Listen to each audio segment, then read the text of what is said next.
ഈശോ മിശിഹായ്ക്ക് സ്തുതിയായിരിക്കട്ടെ. നാം നെഞ്ചോട് ചേർത്ത് പിടിക്കുന്ന നമ്മുടെ ബാഡ്ജും പതാകയുമെല്ലാം ഹൃദയത്തോട് ചേർത്തണിയിക്കുന്ന അത്രമേൽ പ്രിയപ്പെട്ട ബാഡ്ജിനെ നമുക്ക് പരിചയപ്പെടാം.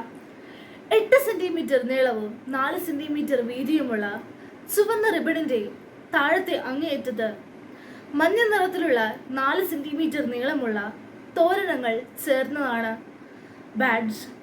ഹൃദയത്തിന്റെ ആകൃതിയിൽ പച്ച നിറത്തിലുള്ള ഷീൽഡും അതിൽ വെള്ള നിറത്തിലുള്ള കുരിശും അതിൽ വിശുദ്ധ ചെറുപുഷ്പത്തിന്റെ മെഡലും. ഷീൽഡ് വിശ്വാസത്തിന്റെയും പ്രത്യാശയുടെയും പ്രതീകമാണ് പച്ച നിറം. വിശ്വാസവും പ്രത്യാശയുമാകുന്ന ഷീൽഡ് ജീവിതത്തിന്റെ ആയോധനത്തിൽ നമുക്ക് സഹായകമാകും. കുരിശുമേന്തി ക്രിസ്തുനാഥന് സാക്ഷ്യം വഹിച്ച രക്തസാക്ഷികളെ അനുസ്മരിപ്പിക്കുന്നു. മെഡൽ സംഘടനയുടെ സ്വർഗീയ മധ്യസ്ഥയായ വിശുദ്ധ ചെറുപുഷ്പത്തോട് സ്നേഹാദരങ്ങളും ഭക്തിയും ഉണ്ടായിരിക്കുക. അവളുടെ പ്രേക്ഷിത ചൈതന്യം സായക്തമാക്കാൻ നമുക്ക് ശ്രമിക്കാം. നന്ദി.